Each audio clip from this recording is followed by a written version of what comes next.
اکبر بھائی السلام علیکم. وہ ٹھیک ہے آپ؟ السلام ورحمۃ اللہ وبرکاتہ. کہاں سے کال کیا بھائی آپ نے؟ بنگال سے؟ میں حیدرآباد سے کال کر رہا ہوں. اچھا Hyderabad India. Thank you sir, call کرنے کا بڑا شکریہ. حکم کریں بھائی. میرے کچھ سوالات تھے، جیسا کہ بحر الانوار اور اسی کافی کتابوں سے کچھ سوالات تھے. جی بولیں. مہربانی اس کا جواب. ٹھیک ہے، میں سوال کرتا ہوں. اگر آپ پی ڈی ایف چاہے تو میں اسکرین شیئر کرتا ہوں. یہ کتاب بحر الانوار والیوم نمبر 8 کے صفحہ نمبر 29 پہ لکھے ہوا ہے، اللہ اور رسول اللہ سے بلا واسطہ روایت. تو ائمہ معصومین بلا واسطہ اللہ اور رسول اللہ سے روایت کرتے تھے، تو بغیر واسطے کی روایت کیسا کرتے ہیں؟ کیا یہ لوگ ڈائریکٹ اللہ تبارک و تعالیٰ سے کلام کرتے ہیں؟ تو اللہ تعالیٰ دیکھیں الہام تو ہے نا روایات میں. یہ کیسے ہوتا ہے اس کا میرے ذہن میں نہیں ہے کہ کیسے کر. دیکھیں رسول اللہ صلی اللہ علیہ وسلم سے بلا واسطہ روایت کرتے ہیں کہ رسول اللہ نے یہ فرمایا ہے. ٹھیک ہے نا، چاہے تو میں حدیث روایت نہیں پڑھنے کی ضرورت نہیں ہے. دیکھیں رسول، کیونکہ امام علیہ الصلوۃ والسلام کا علم وہ سیکھنے سے نہیں ہوتا کہ امام علیہ السلام نے جا کے محنت کیا سیکھا ہے، یا رسول اللہ صلی اللہ علیہ وسلم کا علم بھی وہ سیکھنے تعلم سے نہیں تھا. اللہ نے ان کو علم دیا تھا. اتقوا اللہ ویعلمکم اللہ وعلمک ما لم تکن تعلم. تو رسول اللہ صلی اللہ علیہ وسلم کا علم اس طرح نہیں تھا کہ وہ انہوں نے کتابیں سیکھی یا کسی سے سنا ہے. تو اللہ تعالیٰ نے رسول اللہ صلی اللہ علیہ وسلم کو سکھایا. اہل بیت علیہ السلام کا علم بھی وہ سیکھنے سے نہیں ہے کہ انہوں نے سیکھا ہے. ٹھیک ہے نا، لذا ان کو اگر کسی شخص کو یہ یقین ہے، دیکھیں مجھے یقین ہے کہ رسول اللہ صلی اللہ علیہ وسلم نے یہ فرمایا ہے، ٹھیک ہے نا، تو میرے لیے ضروری نہیں ہے کہ میں وہ سند ذکر کروں. میں کہتا ہوں رسول اللہ صلی اللہ علیہ وسلم جزم کے ساتھ یقین کے ساتھ کہتا ہوں پیغمبر نے یہ فرمایا ہے، کوئی سند ذکر کرنے کی ضرورت نہیں ہے. تو کیونکہ امام معصوم علیہ الصلوۃ والسلام کا علم جو ہے وہ یقینی ہے، تو وہ اس کو واسطہ ذکر کرنے کا ضرورت نہیں ہے کہ میں نے اپنے والد سے سنا ہے، انہوں نے اپنے والد سے سنا ہے، انہوں نے اپنے والد سے سنا ہے، انہوں نے رسول اللہ صلی اللہ علیہ وسلم سے سنا ہے. یہ ضروری نہیں ہے. وہ ڈائریکٹلی بھی کہہ سکتے ہیں کہ رسول اللہ صلی اللہ علیہ وسلم نے یہ فرمایا. اسی طرح اللہ تعالیٰ کے متعلق کیونکہ ان کا علم یقینی ہے، ان کا علم اس طرح نہیں ہے کہ ان کے دیکھیں ابھی ہم سند ذکر کرتے ہیں نا، سند اس لیے ذکر کرتے ہیں کہ ذمہ داری سند پہ ہوگا. سند میں حدیث میں یہ آیا کہ پیغمبر نے یہ فرمایا، لیکن اگر مجھے یقین ہے کہ رسول اللہ صلی اللہ علیہ وسلم نے یہ فرمایا تو میں کہہ سکتا ہوں اس نے یہ فرمایا یا اللہ نے یہ فرمایا. تو کیونکہ ائمہ اطہار علیہ السلام کا ان کا علم یقینی ہے، لیکن وہ علم کہاں سے اخذ کرتے ہیں؟ دیکھیں حلال حرام کے معاملات میں بلا شک بلا ریب وہ رسول اللہ صلی اللہ علیہ وسلم کا علم ان کو پہنچا ہے، امیر المؤمنین علیہ السلام کے واسطے اور ان کے آباء طاہرین کے واسطے ان کو پہنچا ہے. ٹھیک ہے نا. بعض باتیں ہیں جو مقدرات سے متعلق ہیں وہ اور باتیں ہیں. ٹھیک ہے نا. تو بلا واسطہ وہ نقل کر سکتے ہیں کیونکہ ان کو سند کی ضرورت نہیں ہے اور ان کا علم یقینی ہے. ٹھیک ہے. تو دوسرا سوال یہ ہے، کتاب بحر الانوار والیوم نمبر 12 میں یہ کسی نے امیر المومنین حضرت علی سے پوچھا ہے کیا یہ قرآن تنزیل کے مطابق نہیں ہے؟ آپ نے فرمایا نہیں، اس میں 70 فرشتوں کے نام اور ولدیت تھے جو مدعو کر دیے گئے. تو کیا اب موجودہ قرآن میں تحریف ہو گئی ہے؟ کیوں بولے تو بحر الانوار کی اس روایت کے مطابق حضرت علی رضی اللہ تعالیٰ نے یہ فرما رہے کہ قرآن مجید میں 70 فرشتوں کے نام اور ولدیت موجود تھے جو مدعو کر دیے، یعنی جو مٹا دیے گئے. تو کیا موجودہ قرآن میں تحریف ہو چکی ہے؟ تحریف سے اگر نقصان مراد ہے کہ اس میں کمی کی گئی ہے تو فریقین کی روایت یہی کہہ رہے ہیں. عمر بھی یہی کہتا ہے، عائشہ بھی یہی کہتی ہے، عبداللہ بن مسعود بھی یہی کہتے ہیں، ابی بن کعب بھی یہی کہتے ہیں، عبداللہ بن عمر بھی یہی کہتے ہیں. یہ کوئی نئی بات نہیں ہے. ٹھیک ہے نا بھائی. اسی طرح شیخ کتاب بحر الانوار کا والیوم نمبر 10 میں اور ایک روایت ہے کہ معوذتین حسنین کی تعویذ ہے، قرآن کا جز نہیں. یعنی جو معوذتین ہیں یعنی سورہ فلق اور سورہ ناس کا، یہ قرآن کے سورہ نہیں. اس میں سے دلیل بھی دی ہے. دیکھیں یہ مسئلہ اس میں ضعیف اہل سنت کے نزدیک وہ حدیث ضعیف ہے. دیکھیں قرآن کے متعلق آپ کے پاس کون سی صحیح حدیث ہے؟ ٹھیک ہے نا. قرآن کے متعلق آپ جس حدیث کو ضعیف بھی کہتے ہو تو اس پہ کیا اعتبار ہے؟ کیونکہ آپ کا علم جرح و تعدیل یہ کوئی پکی سائنس تو ہے نہیں. جو حدیث پسند نہ آئے اس کو ضعیف کہتے ہیں، جو راوی پسند نہ آئے اس کو کہتے ہیں یہ ضعیف ہے، اس کی جرح کرتے ہیں. اور آپ کے یہ اگر آپ جانچ لیں نا کہ کون سی حدیث ضعیف ہے کون سی حدیث صحیح ہے، اس سے وہ آپ کے علماء کے نزدیک بھائی وہ ہے کہ آپ کی تضعیف کا اور آپ لوگوں کی تصحیح و توثیق کا کوئی اعتبار نہیں ہے. ٹھیک ہے نا.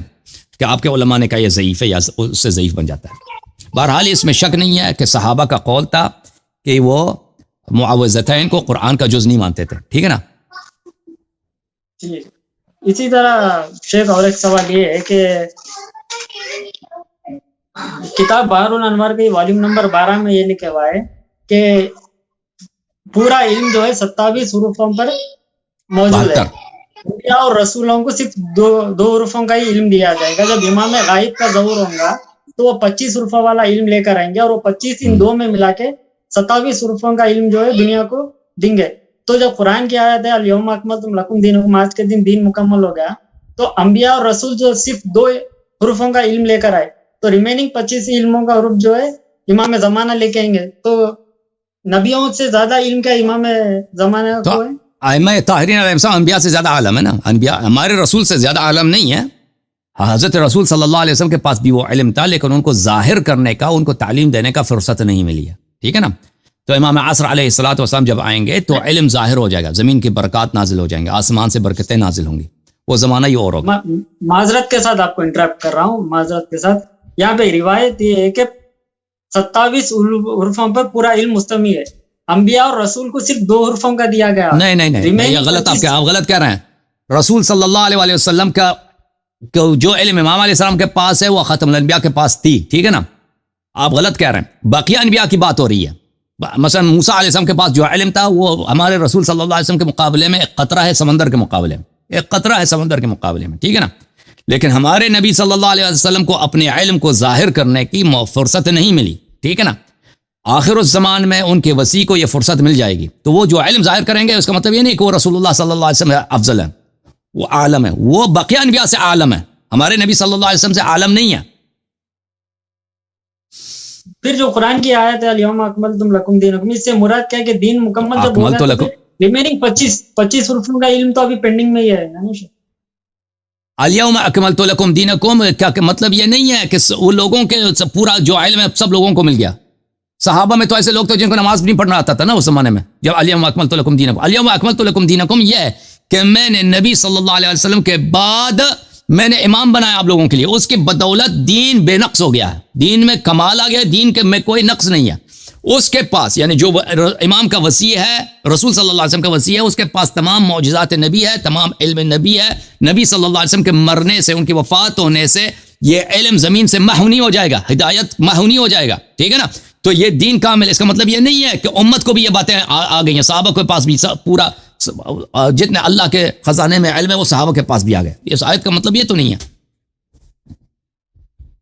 ٹھیک ہے شیخ. اور ایک سوال ہے، کتاب بحر الانوار کی والیوم نمبر 1 کے صفحہ نمبر 104 میں یہ لکھا ہوا ہے کہ نبی کریم صلی اللہ علیہ وسلم فرما رہے فاطمہ رضی اللہ تعالیٰ عنہ سے کہ تیرا شوہر آبی ساقِ کوثر ہوگا. یعنی حضرت علی رضی اللہ تعالیٰ عنہ کو جو ہے آب کوثر عطا کی گئی، پر قرآن میں تو اللہ تبارک و تعالیٰ نے نبی کریم صلی اللہ علیہ وسلم کو عطا کیا نا آب کوثر. تو صفحہ نمبر 104 میں، ایک صفحہ نمبر 104 میں یہ بات تو نہیں ہے بھائی. صفحہ نمبر دیکھ لیجیے. اچھا آپ اردو والے کا پڑھ رہے ہیں، ٹھیک ہے نا. تو دیکھیں یہ اس میں کوئی فرق نہیں ہے. دیکھیں انا اعطیناک الکوثر، کوثر جو ہے یہ نبی صلی اللہ علیہ وسلم کو دیا گیا. اس کا مطلب یہ نہیں کہ امیر المومنین علیہ الصلوۃ والسلام اور نبی صلی اللہ علیہ وسلم دو ہیں، وہ ان کے وصی ہیں، ان کے وارث ہیں، ان کے جانشین ہیں، ان کے خلیفہ ہیں. نبی صلی اللہ علیہ وسلم کے خلیفہ ہیں. ٹھیک ہے نا. اور روایات میں بہت ہے کہ رسول اللہ صلی اللہ علیہ وسلم نے علی علیہ السلام سے فرمایا کہ آپ میرے کوثر کے ساقی آپ ہیں اور صاحب العصا آپ ہیں، کہ آپ منافقین کو کوثر سے آپ بگائیں گے. ٹھیک ہے نا بھائی. اسی طرح شیخ کتاب اصول کافی کی جلد نمبر 3 کے صفحہ نمبر 41 پہ یہ لکھے ہوا ہے کہ حضرت اصول کافی جلد نمبر 3 کس چاپ کی بات کر رہے ہیں آپ؟ چاپ کون سا ہے؟ کہاں کی چھپی ہوئی ہے؟ یہ میں آپ کو عبارت دکھا دیتا ہوں، میں پی ڈی ایف میں میرے پاس جس کا میں نے پرنٹ آؤٹ لیا ہوا. آپ سوال تو وہ دکھا دیں کیمرے کے سامنے پکڑ لیں، کیمرے کے سامنے پکڑ دیں، میں پڑھتا ہوں. یا تو میں اسکرین شیئر کروں آپ کو، میرے پاس اسکرین شیئر کرو. ایک منٹ پڑھ لو بھائی. عربی پڑھنا آتا نہیں آتا؟ نہیں شیخ میرے پاس اردو پی ڈی ایف ہے جس میں عربی کی عبارت، اس میں عربی تھا نا، عربی پڑھ لو، اس کا عربی پڑھ لو، ہمیں سمجھ آئے گی. نہیں آپ دیکھیے اس میں عربک نہیں ہے، عربی ہے بھائی، عربی ہے اس میں، مجھے نظر آیا عربی ہے، وہ عربی ہے اس میں. دیکھیے شیخ اور بھائی عربی ہے اس میں، عربی پڑھ لو اس کی. اور اوپر عربی بھی لکھی ہے نا، چالاکی نہیں کرو، اوپر عربی بھی لکھی ہے. میں روایت پڑھ رہا ہوں، آپ دیکھ لیجیے. پڑھ لو بھائی، پڑھ لو. روایت کہتے ہیں کہ میں نے امام جعفر صادق علیہ عربی السلام پڑھ لو نا بھائی، سے پوچھا. ہمیں پتہ چلے کہ کس روایت کو پڑھ رہا ہے نا. اردو سے میں نہیں پتہ چلتا کون سی روایت ہے، عربی سے ہمیں پتہ چل جاتا ہے، کیونکہ اردو میں ترجمے تو اسکرین شیئر کر مختلف رہا ہوتے ہیں. ہوں. اور اسکرین کو گولی مارے، آپ عربی پڑھ لو نا بھائی.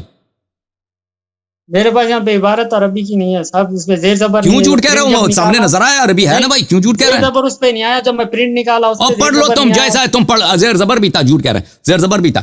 مجھے نظر آیا زیر زبر بھی تھا، لیکن پڑھ لو بغیر زیر زبر کے پڑھو بھائی، بغیر زیر زبر کے ہمیں سمجھ آ جائے گی. بغیر زیر زبر کی اتنی عربی میرے کو نہیں آتی نا صاحب، میرا سوال ہے. اور بغیر زیر زبر کے پڑھو تم بھائی. تم اتنی زیر زبر تو میرے ہے کو اس نہیں میں، آتی، مجھے اسی لیے نظر آپ کو آیا. پوچھ رہا ہوں نا. بغیر اور پڑھ لو نا بھائی. آپ کہتے ہو کہ شیعہ کتاب میں یہ لکھا ہے، ہمیں پتہ چلے نا تم کہ عبارت کس عبارت کو پڑھ رہے ہو. تو میں عبارت آپ کو دکھا رہا ہوں نا. تم ابھی جو ہے نا، ابھی اتنے بعد میں تم جھوٹ کہتے، پہلے کہتے عربی نہیں ہے، پھر کہتا عربی ہے زیر زبر نہیں ہے. ہمیں نظر آیا کہ عربی بھی ہے زیر زبر بھی ہے. وہی تو بتا رہا ہوں شیخ. میں اس پہ جو ہے پرنٹ آؤٹ کا میں پرنٹ نکالا پی ڈی ایف فائل کا پرنٹ نکالا میں. تو پرنٹ ابھی پرنٹ آپ نے دکھایا اس میں عربی ہے، میں نے دیکھا ہے.